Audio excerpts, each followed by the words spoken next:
local people, local news and events,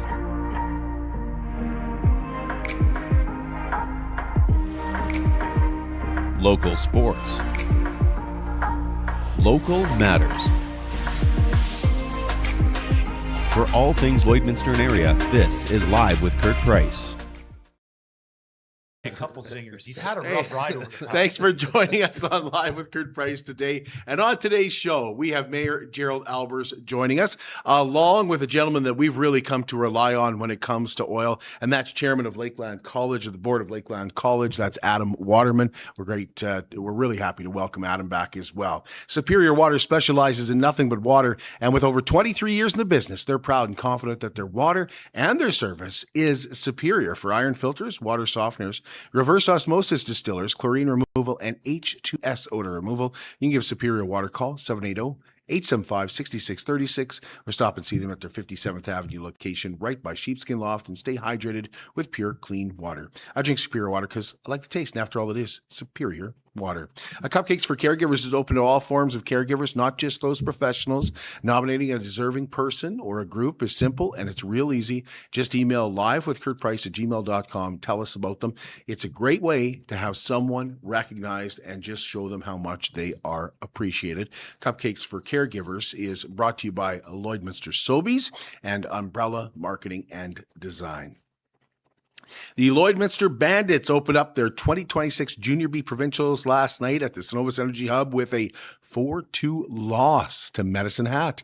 The Vermilion Tigers opened up with a 5-4 win over Calgary, and that was an overtime win. Junior B Provincials are here in Lloydminster through Sunday with the opening ceremonies tonight. Yes, the tournament started yesterday, but the opening ceremonies go tonight, 7 p.m. Head coach Josh Dudding told us the format for Junior B Provincials is a little different, with no semifinal games played.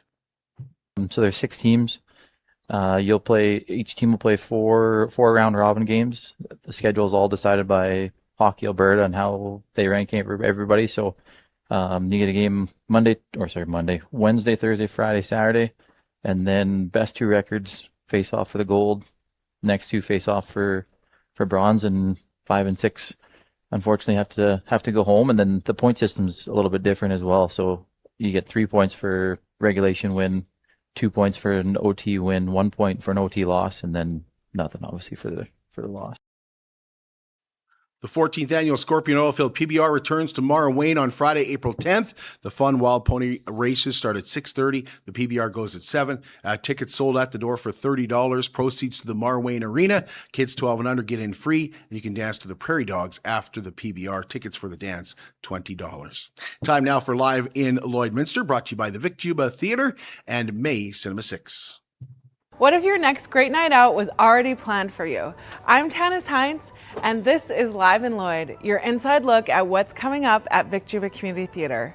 Here's what you've got to check out. First up, the Morgan Wallen tribute coming all the way from the UK on April 18th. It's got all the hits, the sound, and that signature energy, a must-see for all country fans. Next, get ready to laugh. The Lloydminster Regional Theatre Foundation presents Bangs, Bobs, and Banter, Confessions of a Hairstylist on April 29th at 7:30. An award-winning, fast-paced comedy packed with hilarious and outrageous salon stories. And yes, it's a little cheeky. VIP reception starts at 6:30, and those tickets are very limited. And don't miss Straight to the Groove, happening on May 27th. This high-energy concert features incredible local musicians performing chart-topping soul and adult contemporary favorites, all in support of the theater. And if you've ever wondered what it's like behind the scenes, we're currently looking for volunteers to help with ushering and artist merchandise sales. No experiences needed, just a great way to meet people, support the arts, and be a part of the excitement. You can sign up today at vicjubatheatre.ca/volunteer. For tickets, head to vicjubatheatre.ca or visit our box office, open Monday to Friday from 11 to 2, and 1 hour prior to every show. We'll see you at the theater. Your seat is waiting. Get your tickets now because just in time for spring break and Easter matinees, the Super Mario Galaxy movie powers up at May Cinema 6. Having thwarted Bowser's previous plot to marry Princess Peach, Mario and Luigi now face a fresh threat in Bowser Jr., who's determined to liberate his father from captivity and restore the family legacy. Alongside companions new and old, the brothers travel across the stars to stop the young heir's crusade. Also playing at May Cinema 6, the romantic comedy drama The Drama, starring Zendaya and Robert Pattinson, about a happily engaged couple who get put to the test when an unexpected revelation sends their wedding week off the rails. And currently playing at May Cinema 6, Project Hail Mary, Reminders of Him, and Hoppers. And spring break and Easter matinees run all next week. For tickets and showtimes to all upcoming movies, including the Super Mario Galaxy movie, go to maytheaters.com. Live in Lloyd is brought to you by the Victuba Community Theater and May Cinema 6. We're going to take a quick break and we'll be right back with Mayor Gerald Aalbers and Chairman of the Board of Lakeland College. I'll get it right one of these times, Adam Waterman. Jason Arden and Associates Cooperators, we're proud to be a top-rated local insurance company that offers flexible solutions and expert advice for all your insurance and investment needs. We'll work with you to tailor your insurance specific to your needs, and we offer investment advice that always puts you first. At Cooperators, one of our core values is to give back to the communities that we live in. Thanks to the support of our clients in Lloydminster and area, in 2023, Jason Arden and Associates has donated $40,000 to local nonprofits, charities, students, athletes, and other special events. How does your insurance company support our community? At Lloydminster and District Co-op, membership matters more. Because being part of a co-op means you're connected to something bigger than yourself. From long-held legacy by those who built our communities, to people you call family, friends, and neighbors. When you're a Lloyd Co-op member, you're an owner in a local business that prides itself on purpose alongside profit. You earn cash back. You help support causes that matter most, and you're building a better way of life for the next generation. Membership matters more.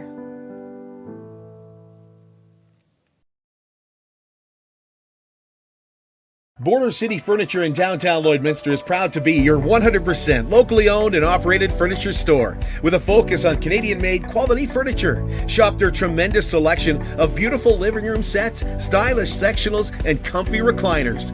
Border City Furniture also offers many different sizes of dinettes, as well as incredible bedroom sets and mattresses. Stop in and see Calvin and Ryan for the best customer service experience in Lloyd. They've got the awards to prove it. Border City Furniture in downtown Lloydminster, where the sale never ends. At Wellings of Lloydminster 55 Plus Community, life doesn't slow down here. It simply gets easier. Live carefree with no schedules, no pressure, just the freedom to live life at your own pace. Discover more about Care Freedom Living exclusively at Wellings. Stop by our open house in the brand new clubhouse Saturday, April 18th from 1 to 3 p.m. Wellings of Lloydminster, 3211 72 Ave, and connect at wellingsoflloydminster.com for more. BioClean Disaster Services is committed, certified, reliable, and will help you get your life back. In 10 years, BioClean Disaster Services has become Lloydminster's largest restoration company. You can get a hold of them at 1-833-246-8326 when any kind of fire or flood or disaster of any sort, big or small, hits your home or your business, and they will be there taking care of your property and your belongings, but more than anything, taking care of you. BioClean Disaster Services, you see their name on the swimming pool, you see them sponsor a lot of local events and organizations, and that's why I say BioClean Disaster Services is your local restoration company. Pleased to welcome to the show the chairman of the Board of Governors at Lakeland College, Adam Waterman, and we have Mayor Gerald Aalbers here as well. And today we're going to be talking about a subject that you asked us to talk about, and that is the price of oil and what is happening in Iran. And so we've got the two most knowledgeable gentleman that we could find in Lloydminster. that was not meant to be the way it sounded. That is not the way it meant to sound. Thank you for that. Do we say compliment? I don't know. I'm not sure. I hope it's a compliment. That's debatable. I hope it's a compliment, but people are wondering, like, if the price of oil is over $100 a barrel, like it is today, why aren't we living high on the hog? Why isn't life super awesome? So we're going to get to that. But first of all, I want to ask. We'll start with you, Adam. Is it a surprise that the U.S. attacks Iran and the price of oil goes up everywhere, and the price of gas spikes, the price of food, everything? Like, is this something Donald Trump was not prepared for? I think it's certainly not an unpredictable result from the events in the Gulf and attacking Iran. This is a scenario. So for the Strait of Hormuz closing and the fragility that the oil market has around that particular strait, this is a scenario. Closing the strait is a scenario that you game out when you're learning the oil market. This is another anecdote that a well-known oil analyst shared with us in some marketing conversations, that this is what you game out when you're learning the oil market, when you want to know how the flows move globally, who buys from who has exposure there, who doesn't, because it's never going to happen. It's a scenario you give junior analysts just so that they can cut their teeth and learn, but you give it to them just to learn. As purely as a learning exercise, not to have a serious plan for it to happen, because it's inconceivable that it would actually happen. So is it predictable that Iran would be able to do so? Well, we're seeing that obviously, and we had a preview of the offensive capabilities that it takes to restrict maritime traffic with the Houthis in the Red Sea. Just last year, 18 months ago, we had a preview of what that looks like. And for the Iranians to accomplish that in the Strait, giving their offensive capabilities, I think it was a fairly predictable result. Was he under the belief that they could withstand the price of oil because North America has so much of it? No. I think that I don't want to speak to what they believed and what they didn't, because it seems to be charitable. I'll say it's not a well thought through campaign. Because this is the predictable result for it. North America being supplied with our own crude and largely being, to use a kind of a misnomer for it, energy independent. It's a global market. So whatever happens there impacts us just as much. We're not paying any less at the pumps just because the conflict is whirled away. We learned that in Iraq. We learned that back in the 70s with the oil embargoes. It's a global market. And it seems that we forgot that for a few moments. Okay, so is the price of oil, the way it's gotten to be over $100 a barrel, and what is happening now, good for Lloydminster? So, I mean, in the long run, it's not good for the world, obviously. But, I have to. But for those working in the industry, for those that live in a oil-rich country, and particularly the province of Alberta and somewhat Saskatchewan, is the price of oil going up like this good for business? So I have to kind of discretize the response to that in a couple different time frames. Okay. Short term, it will get busier. Like there will be more activity, more man hours, more truck hours as a result of the price point pushing higher. Where that starts to break down is where you see where people are talking about consider higher levels of capital investment in coming terms. Like, are we going to drill more wells? Are we going to build more plants? Right now, as of this morning, there is a greater difference between the front month, like this month's crude price, and next month's crude price. That difference is the greatest it's ever been. It hit a record. So that tells me that the market does not see this as a long-term thing.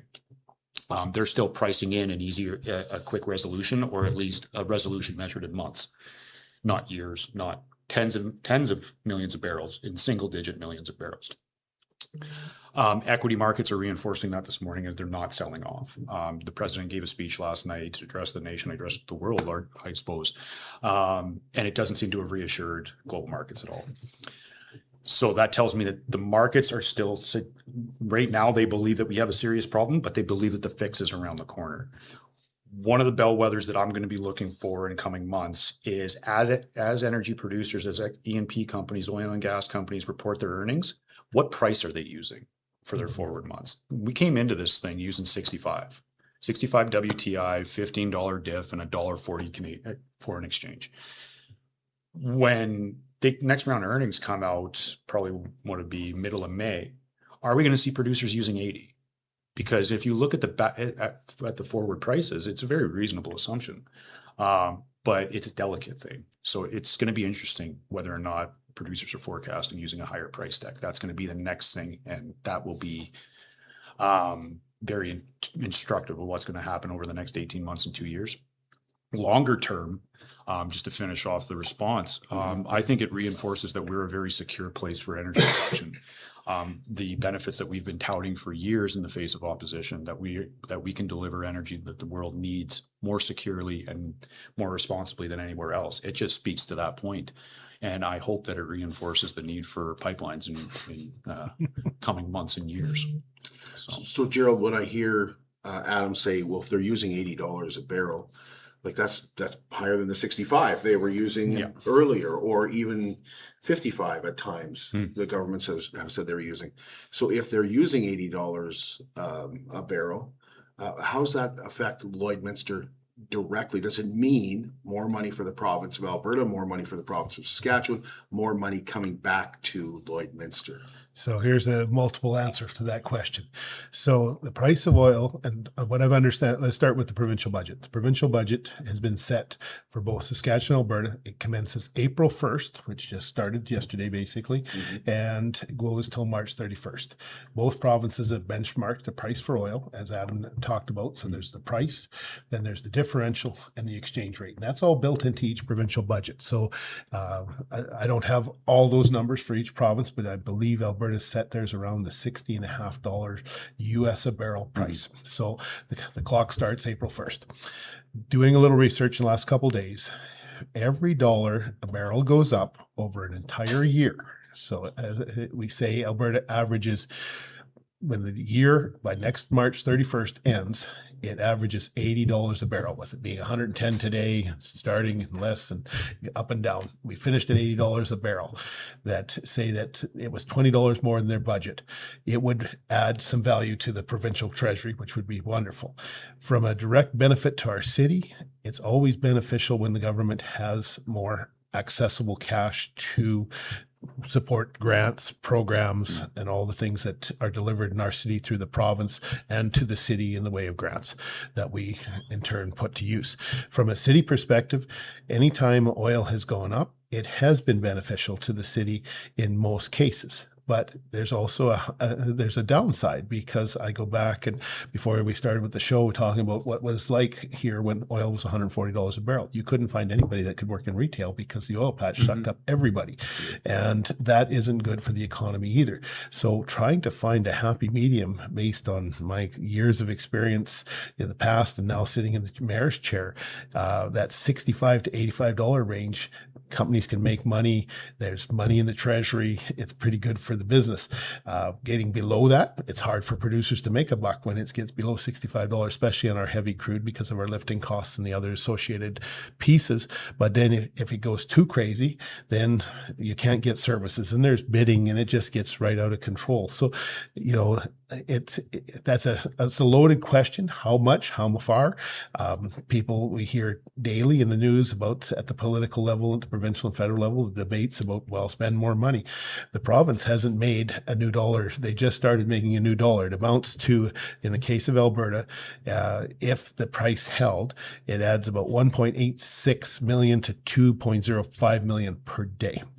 Now, I'm not going to tell you what the province spends a day, because it's a hell of a lot more than $2 million. So it would help, but it's got to be the long haul. But in the same token, then people are going to say, well, I paid that much more for gas. The cost then inflation kicks in, because once that fuel goes up and that diesel rider goes up, and you saw the price of diesel fuel, there's going to be a diesel rider, so the groceries go up. So it has an inflationary effect that touches everybody. So as good as it is for business and seeing more rigs working, service rigs, and more guys buying, sandwiches headed out to work in the morning, terrific for the economy. There's a net, because those guys are also, and everybody else is going to have to pay a little bit more for a loaf of bread, going to have to pay for those items that are trucked in, and that's pretty much affects everything that we consume. Is it busier? Like, are these companies, are we seeing more wells? Are we seeing, or is it are we not seeing the short term? Because everybody keeps saying short term. Yeah, I think there's two factors here, and Adam can comment on this because he's in that each and every day. But from what I understand, there's been a call on service rigs. If there was wells that were marginal and maybe not making as much, and guys weren't sure if they were going to spend that money, there's calls going out looking for service rigs, and that brings additional services and downhole and all the pieces to it, from rod pumps to screw pumps to the drives and servicing that. The drilling is not instantaneous. You don't just phone somebody up and say, hey, I want a drilling rig tomorrow, we're going to spud a hole. There's a process from licensing to landmen to constructing the lease and locating and signing a contract for a drilling rig and all the pieces, and Adam can speak to that a lot more. And that's what people need to understand. There's multiple facets to the oil and gas industry. And then the last one we talked about, transportation. You can produce all the crude in the world, but if the pipe is only so big and it's full, you can't push any more through. You can increase the pressure, maybe move a little more volume, but there's blocks in the system that prevent us from fully expanding the economy of the oil and gas industry in Western Canada, as well as all of Canada, because Newfoundland's planning on doing some drilling in the offshore world, which is terrific. There's another piece to that we could talk about another day. But this whole piece. And then the capacity. People say, well, let's refine it in our country. Let's remind people we haven't built a refinery in Canada in over 40 years. And there hasn't been one built in the U.S. They just had a fire in Port Arthur, Texas, which is Refinery Row on the Gulf Coast. That didn't help things, because that took some action. We understand a lot of companies are holding back on their turnarounds this spring, that by ask of the federal government, because we heard this federal government commitment that we're going to put more oil in place. The only reason it's not more oil, it's just the oil that we produce is not going to be lessened. It's going to be the same amount of oil that we're producing, I understand, because we don't have more capacity. There's not more space. They're going to try and squeeze a little bit more in Trans Mountain, which is terrific. But this brings up the question, had we finished Keystone XL, had we finished Energy East, had we finished another pipeline to the West Coast, we would have a whole different conversation going on right now. I'm sure Adam could lead us down a whole different trail. Oh, I could talk you bored. Yeah. But is it, he said you'd be able to talk more about the direction of, is it busy? So as Gerald said, the leading indicator of that would be the service rig activity locally. You'll see that start to pick up just as more smaller dollar decisions are making sense at today's price deck, and shorter term payouts. So as I said, the market not being confident in price, in where WTI price is, will be able to, that you can get those projects paid off within that window of elevated pricing. But as Gerald said, the drilling, putting in together major steam projects, those are multi-year decisions, and it's a bigger pipeline to start up. Once it starts up, it'll stay in earnest, but we need to have some confidence on the back end of the pricing deck right now. When you get out to 3 and 4 months forward, it starts to fall off again back to more normal levels. What I'll call more normal levels. It's still elevated from previous, but if we start to see that the back end of the curve come up, we'll start to see people drilling in earnest. And there's no end of activity or no end of potential around here. Rob Morgan in one of our oil shows famously said that heavy oil figures it out when prices are down. There's some new technology that's available, and we're going to see a lot of potential drill locations in the region because of it. We just need a little bit higher price deck like we're seeing now. Once producers are comfortable with the higher price deck and confident that it's going to last, we'll see activity return in earnest with the drill bit. But again, like Gerald mentioned, inflation, and that's a big element to this story. The Strait of Hormuz isn't just an oil story, it's a global economic story. Like, it affects fertilizer, natural gas, aluminum, sulfur. Sulfur is a massive problem right now for computer chips. The longer this goes on, the more inflation expectations are going to rise. And that's going to hurt the global economy. It's going to hurt people in their pocketbook. We're going to see inflation locally just because we're going to have a top labor market because we're going to be busier. But our story is not the story globally. Globally, things are just going to cost more everywhere. Inflation is going to get to the point where we're going to have to see central banks increase rates to account for it. So like variable rate mortgages, there's definite risk to those right now. So people understand the size of the problem right now. So for easy math, 100 million barrels a day of production and consumption. We have about a month worth of oil in this system transiting from the wellhead to the end user. Then we have strategic inventories on top of that. Oil consuming countries, not net importers of oil, have them. Like Australia has one. We don't have one because we're a net exporter. Those stocks are getting drawn down now because with the Strait close, that $100 million barrel a day number is 80. Now, the Saudis have found a workaround with an east-west line that gives them an incremental 5. UAE has the Fujairah line that goes around the Strait. So we're still missing 12 million barrels a day of production that we're drawing out of strategic reserves. Those reserves end in August. That's when we get to operational minimums for most, if not all, of the strategic petroleum reserves around the world. At that point, we have to go, we're going to see a return of politicians talking about work from home mandates because we don't have the fuel to drive to work. We need the fuel to get the groceries to Sobeys. You guys have to work from home. There's going to be fuel restrictions. And we're already seeing strategic petroleum reserves are getting released in Australia. They've already dumped 20% of theirs. You're seeing it in Vietnam, the Philippines, Indonesia. This is a serious issue, and we're at the front end of it. In a lot of ways, this feels like February 2020 during COVID. We're at the front end of something that could be very significant globally and affect us here at home. And how that plays out in this market, well, that's anybody's guess because we're going to be producing what people need. Will be Cuba. More countries would be Cuba. Yeah, more countries would be Cuba. I think the important piece is that, oil is not just a commodity that's a worldwide commodity, right? We talk about wheat and we talk about fertilizers, as Adam mentioned. We're in a global economy, and that's what's driving the piece.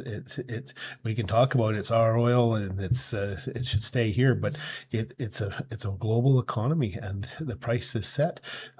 If there was a world wheat shortage, we'd be having a similar discussion about the price of a loaf of bread going up. So it's a really challenging piece, and I'm sure consumers are saying, well, it's right here. It is, but we do have the ability to produce diesel fuel locally, which we're fortunate, but we don't have the ability to produce gasoline grade gasoline. So aviation fuel, that gets even more technical because there's not very many there's 3 refineries in Canada that produce aviation fuel. And one of them, I believe most of it goes to a little place called Minot, Dakota, with the largest fleet of B-52s that the U.S. Air Force has in the world. So there's multiple pieces to this. And like Adam said, we've seen it already with airlines. They're already upcharging in tickets to that way. And you get to a point, I hope we don't get to August and we're in this predicament because the last slowdown didn't go so well. And the economic impact, because you just don't recover tomorrow from this. No. That's the challenge. Our economy is so interlinked that if you start to see that drop, it takes time. Heck, the recovery from COVID, people are still talking about it from that perspective. And you look at BSE, what it did to the cattle industry and how much, and the length of time for recovery. So these things are not a good thing for the economy as a whole from that perspective. Somebody might have some short-term gains, as we talked about earlier, but the long-term isn't really positive, I'm afraid. No, and to go a little bit further in depth there with the global nature of this problem, it's best to think of it as an air bubble moving through a pipe. Right now, we've got nothing coming out of the Strait.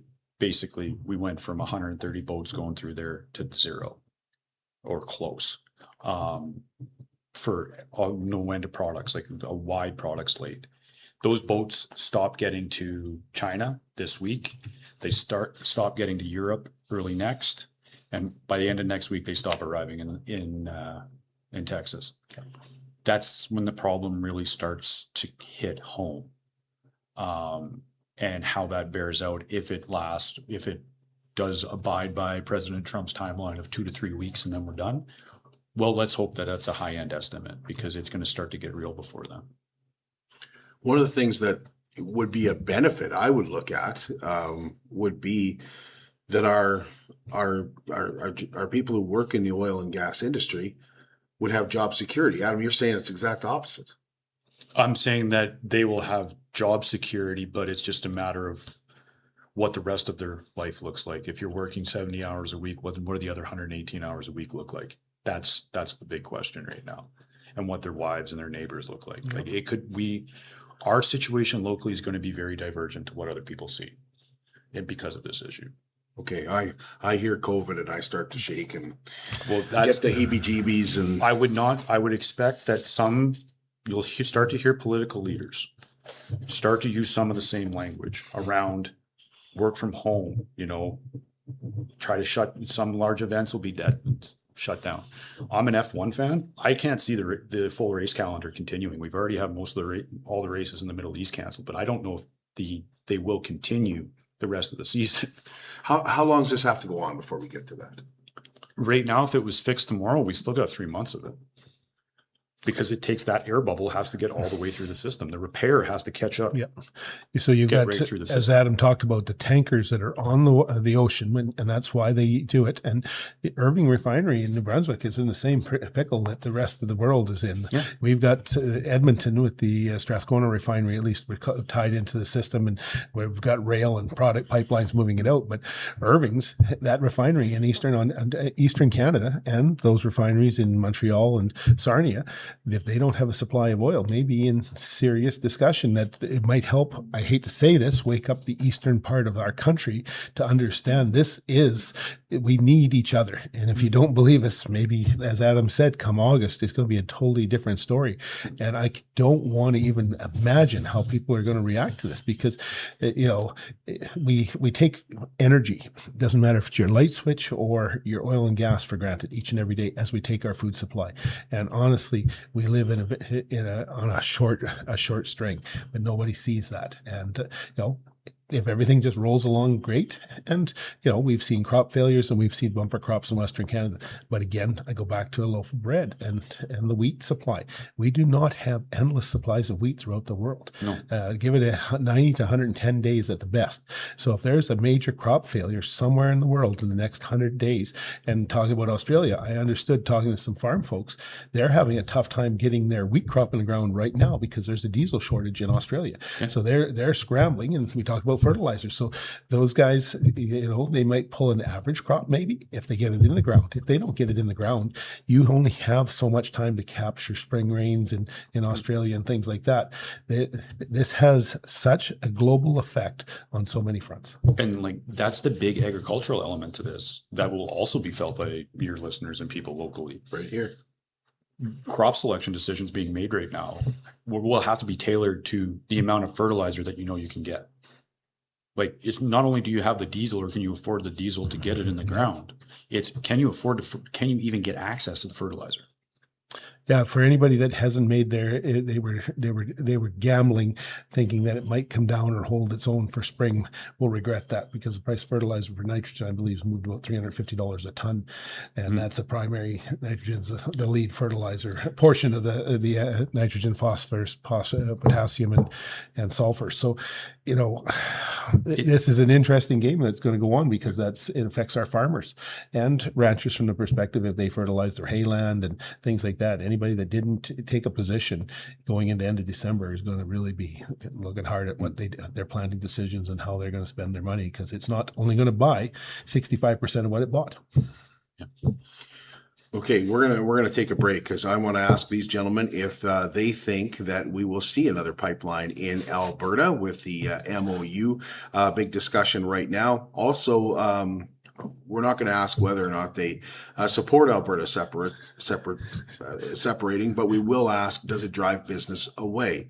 And Gerald had said something interesting. He said, had we had that Keystone pipeline, we'd be having a different conversation right now. We'll get into that when we come back here on Live with Kurt Price. At Diamond 7 Meats, we take pride in our quality products and outstanding service.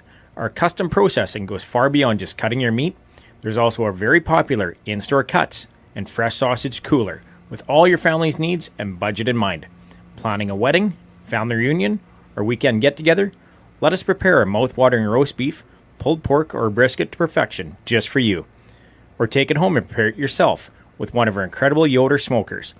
Diamond 7 Meats, locally owned, family owned, and proudly serving the farm families and communities of the Midwest. I'm Brian Zinchuk of PipelineOnline.ca. I used to be a pipeliner and I've spent the last 15 years reporting on energy in Saskatchewan. PipelineOnline.ca provides comprehensive coverage of light oil, heavy oil, lithium, helium, power production including coal, wind, solar, geothermal, natural gas, and nuclear. There's a lot happening in Saskatchewan's energy sector, and Pipeline Online is there for all of it. No one else comes even close. How can you help support the oil and gas industry and jobs in Western Canada? The answer is closer than you think. Sell your scrap metals to PWM Steel. PWM sells scrap iron to Evraz, located in Regina. Evraz's #1 customer is the energy sector, building pipes and plates for the oil and gas industry. PWM Steel is your locally owned metal recycler and steel service center in the area. Plus, they're a strong supporter of the community. PWM Steel, your top steel supplier for Alberta and Saskatchewan for 40 years. It's more than just taxes at L&A CPA. Assurance, accounting, retirement planning, estate planning, business consulting, financial consulting, farm program support, and bookkeeping. But yes, there is always taxes. The team at L&A CPA is committed to helping you achieve your best results and will be there to assist you every step of the way. L&A CPA, with offices in Provost, Vermilion, and Lloydminster. Welcome back to Live with Kurt Price. We have Mayor Gerald Aalbers joining us today. And he's the chairman of the board of Lakeland College. We have Adam Waterman here. And Adam just said to me, I'm sorry it's not exactly a cheery conversation, but it's very true. It's looking at the future and but it could turn into a cheery conversation.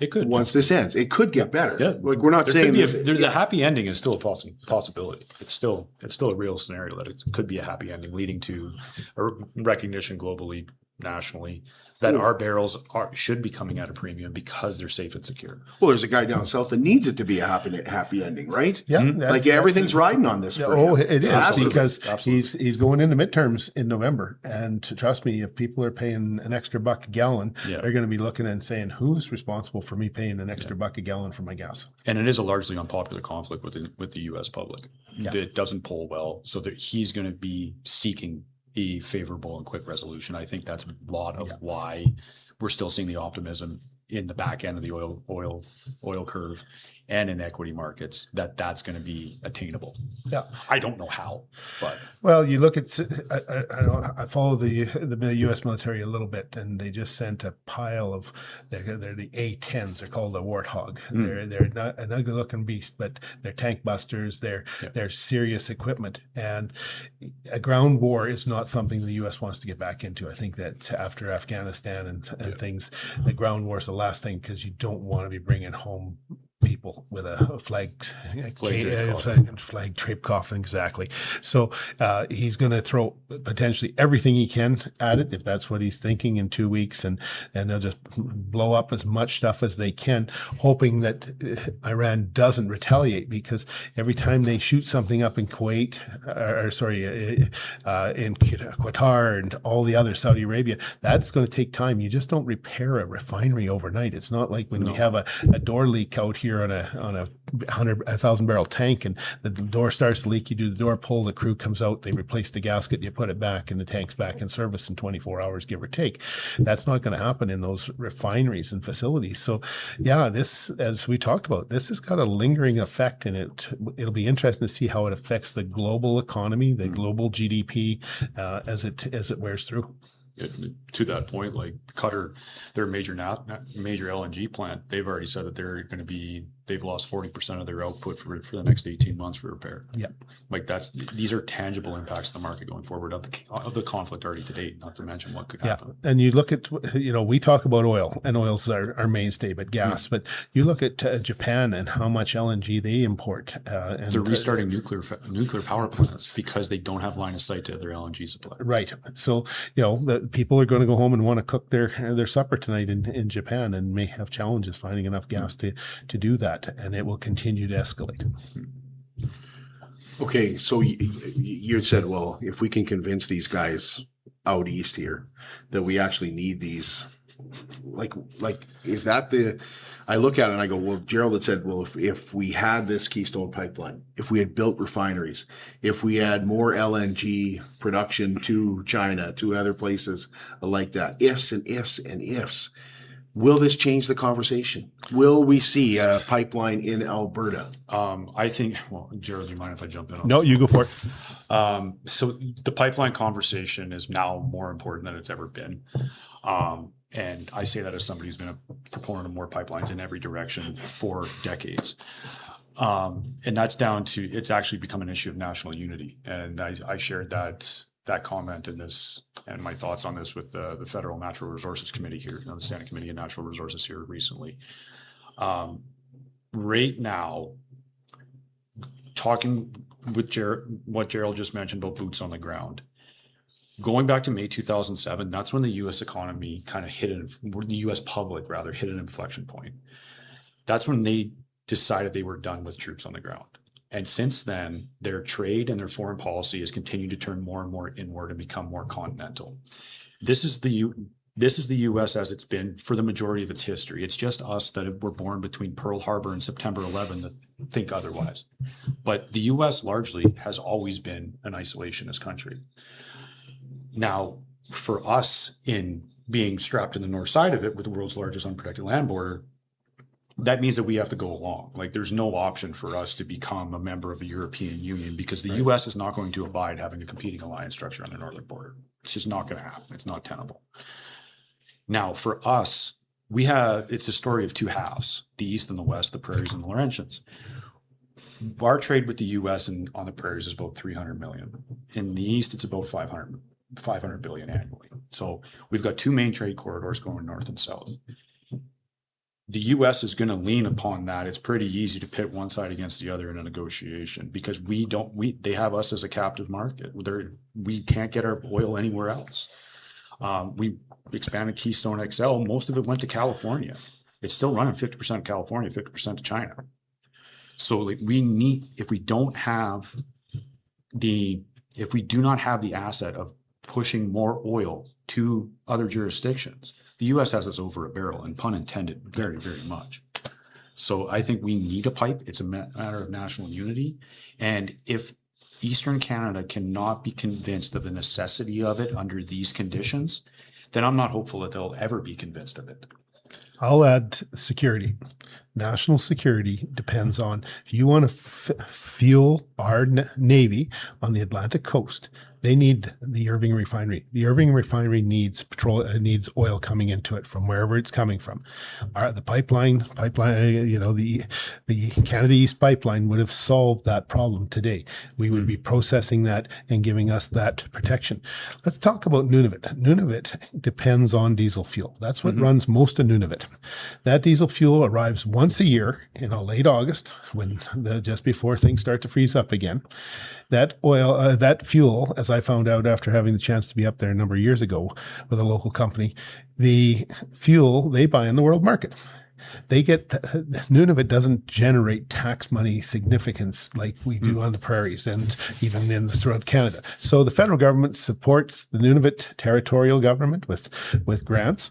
They go out and buy oil or diesel fuel to keep their generators running and things like that. So this is going to have an implication to Nunavut. And we just heard from the federal government, they're taking the Arctic sovereignty a little more serious. But if there's no diesel fuel to keep Nunavut lit up, you don't have to worry about sovereignty. Those people will be in the dark, and it will be a very unpleasant experience. So it's no longer just unity plays a part of it, but security of our country, I truly believe, depends on oil and gas, because that's what drives any military force. It drives our Navy, drives our Air Force, it drives our Army. You ask anybody in the Army what happens. History, how did the U.S. win the war in the Second World War? Because the transportation system, and I think there was 19 million jerry cans created to keep the U.S. Army moving across Europe because they didn't have a pipeline. So think about people lining up with jerry cans at the service station. It kind of scares the hell out of me. It takes you back to pictures of 1973 when the U.S. the Arab embargo was in place, and the U.S. people lined up for days at a service station to get enough gas so they could drive, as we talked about.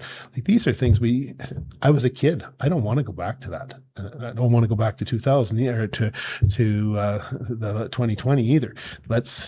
We want to go forward, but there are implications here that I don't think people in Ottawa, and I'll say that, fully understand, because we've got to get off the political treadmill that what feels good, we need to do what's right for the nation. And this is, we built a railroad, we connected the country, we need a pipeline across Canada that connects our country, and we need it sooner than later. Those stumbling blocks, Adam, they seem minuscule when you're talking about what could happen. The stumbling blocks are of our own creation. Like we've got a prime minister who was elected on a mandate that this is an existential issue, and we need to get going on things. And not a liter of diesel or even a blade of grass has been bent over in the name of it so far. Here we are over a year of him being prime minister, and we're not seeing it. It needs to happen, and this crisis is just another reinforcement of that same point that we've been making for years.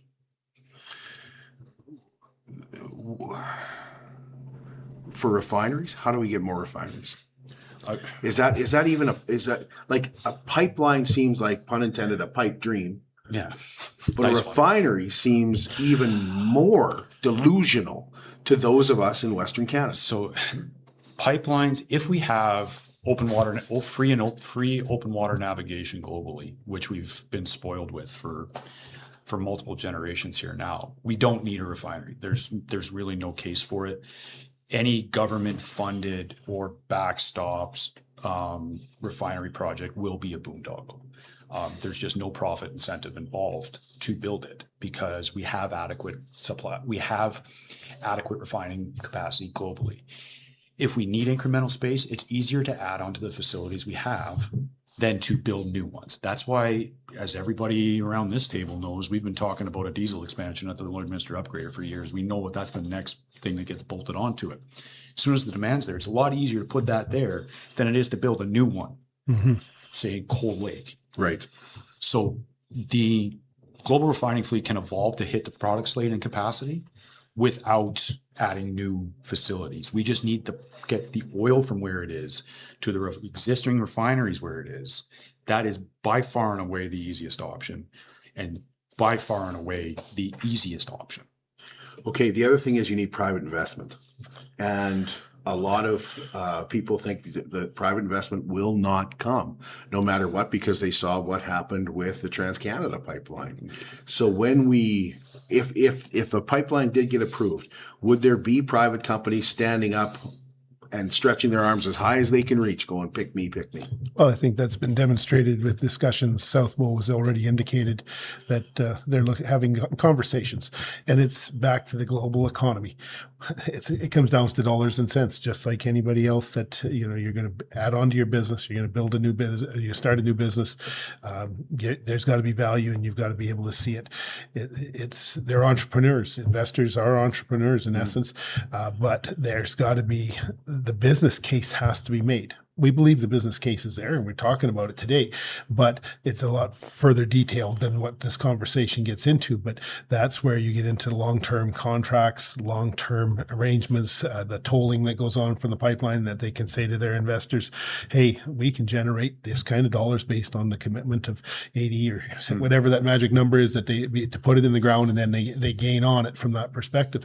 And it's something that could happen, but it just takes the right people at the table, because we see flow lines being put in the ground every day, because oil companies look at the value of flow lining if they can, not so much here in our Lloyd area with the heavy oil, but when you're looking at a company and they got trucking costs and they look at a flow line and say, yeah, production says in the well lifetime it's going to pay off to flow line, those are pipelines. They're just little fellas, sometimes 2-inch, 3-inch, 4-inch or bigger. But when we talk about the massive investment, because those, and as soon as you cross a border, a provincial border or a country border, that's when it gets much more technical, right? Building a pipeline in Alberta has its own requirements, but as soon as it crosses into Saskatchewan on the other side of the city, then you start bringing in the federal government and the regulations. And the problem is we've had a series of governments that have leaned towards the environment is more important. And I don't think there's anybody in the oil patch, Adam included, that doesn't take the environment very seriously each and every day. But that's the problem. People have got that belief you guys are nasty polluters out west. Well, you don't have to go far down the St. Lawrence Seaway to see where Montreal delivers their sewer, but that's, again, another topic for another day. So I think people need to realize, and maybe it's that reality of August, and I'm going to circle that date and keep that one in watching on my calendar, because it's going to get very interesting when the Irving refinery is not running. And that provide, and guess what? They don't burn as much diesel fuel in their homes, and there's a lot of switching going on in the Maritimes for heating sources. But if there's no natural gas there either, that showed up from around Australia, I believe is where it kind of made its way earlier this year. There's some challenges, and people are going to start to feel it, and they're going to feel it first, likely at the grocery store. That's going to be the very first impact. Yep. And when you go to fuel up your car to go to work or go on a family vacation, and as we're talking about, you think about towing your camper with your diesel this summer, that is going to have a huge impact. Just to summarize your comments on the pipeline and the business case and driving private investment, we can split it into two sides. The business case for the operations, like that is clear. All of the industry participants can agree on that. The problem is pre-commissioning and construction. We saw TransCanada spend $1 billion to get to a no on a pipeline. That can't happen. That's a zero return $1 billion. Like, that is just completely unacceptable that we would put a company through that to get them to a no on a project that ostensibly would strengthen the country. Two countries. No, yeah, two countries. But that's political. So we have to, in this country, we've been so focused on the pre-commissioning conversation around pipelines that we forget it really is just putting a pipeline in the ground. Like, all of this mishigas on the approval process. We need to just build a pipe. We need to stop worrying so much about the environmental assessments, realize that it is in the national interest and the emergent need of the people of this country, and get it constructed. We do a great job. We do a great job each and every day, and that's the message that, I look, having come from the industry and participate when I get the chance. But we never told that story really well, because people went out and worked hard each and every day, did their job, went home, enjoyed their family time that they had, and did it again the next day and day after day. And a pipeline is the safest way to move it. Rail. I don't want to throw rail under the bus, but rail does have accidents. Occasionally there is a leak in the oil and gas industry, but they get to it and they resolve it because they have a reputation to protect, just as the railroad do and trucking companies. We have reputations. Your shareholders look at reputation, because if you're on the front page of the news continuously because you're bad, and ask any oil company that's been bad, you don't find as much confidence in the investors. But if you've got a company that continuously has a great record and continues to lead in innovation, chances are you're going to find people that say, hey, I see a long-term investment value from that perspective. Might be short-term depending on the investor. But pipelines are the essence of our existence. And I'll argue this from the agricultural and manufacturing perspective. Every train of oil that we can put into a pipe means there's more wheat, canola, or canola oil being shipped to market. There's more potash being shipped out of Western Canada to the growing market. You've got lumber being sent to the market. You've got everything, because if it's not in a pipeline, the next choice is rail. Third choice is trucking, depending on the distance. But that's the way it kind of falls out, especially from that perspective. And more pipelines means our rail can be more effective at what they do best. We're hoping that this war will change some minds out east. For companies watching this, has it changed their mind about investing in and taking a shot at this? I think we're far too early within this issue to be able to have any firm communication or opinions on that kind of stuff. Whether or not it's moved the needle, we're a month into this. When we're on month 2, maybe that starts. But it's very early to be talking about billion-dollar investments.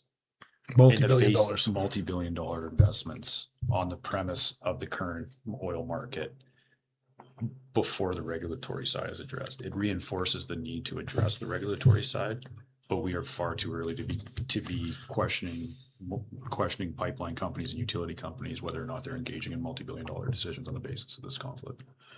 Long term, it reinforces a lot of the points that we've already been making around us being a secure source of energy and making North America energy independent. But that's about it right now. It's a horrible "I told you so."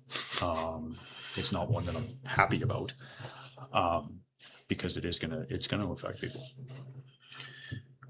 what is happening in Alberta with the separatists, and looks like they're going to get, I think they announced yesterday, they have enough signatures now. Yeah. So it looks like it's going to be going to a referendum here on whether or not Alberta separates. I'm not interested in your gentleman's opinion. I want you to keep that private. That's up to you on whether you think Alberta should separate or not. But you both are educated in this, and you would know, and I keep hearing it, I wonder if it's true, is the uncertainty of what is happening in Alberta driving away business? In oil and gas, of course. Gerald, do you want to take this one? Sure. I'll take it. The elected official gets to speak. Yeah. Anytime, as we were talking about, uncertainty in any market creates volatility. And I think that's always a concern. From a perspective, I don't think roots on the ground, we've got businesses that are coming to their city, making investments today, tomorrow, and into the next couple of years, from what I understand through our economic development team and developers, builders, contractors. So directly, it hasn't said, oh, we're going to not build in Lloydminster because we don't know what the heck you guys are going to be at. But in a more global sense, it just adds to the compounding. If you get to that C-suite when you're starting to talk multi-billions of dollars, I can't comment on that either from that perspective. But I think that for anybody, if you, let's drive it to a person. If you are unsure if your job's going to last, are you going to go out and buy a new car or pickup truck? Are you going to upgrade your house significantly and take a second mortgage or remortgage your house? That's the kind of conversations in that light. So I think that it's concerning. The sooner the issue's settled, the better. I'd be much happier that way. But it's not going to be settled overnight either, I'm afraid. That's just my take, because no matter what the vote is, there are pieces that come along with it.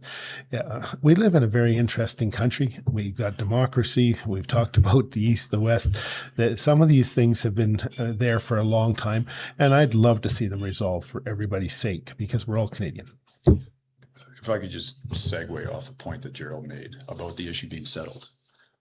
I don't think that we will reach a resolution on this issue. We likely won't. That the demographic issues at play today and into the future are going to accentuate the topic. It really, I've described it to people as right now we're having the conversation on how long until the next referendum. I don't think there's many people, except for the most hardcore of separatists, that believe that they're going to get to a majority, like a 50% plus one vote on this. I don't see that as possible. However, here we are talking about it on the radio with the prominent elected official. These conversations happen all over the place, and everybody seems to be perfectly accepting of it as a concept.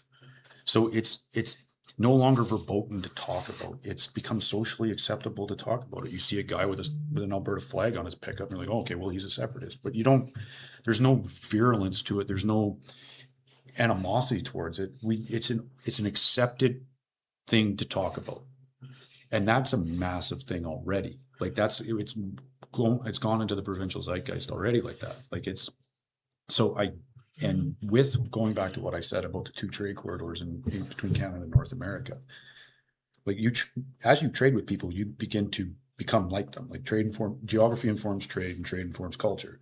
We've got more in common with people in Montana than Montreal because we trade with them. They're right there. That's where we send a lot of our meat packing goes down to Montana and back up. Our oil heads down that same way down to the U.S. Midwest.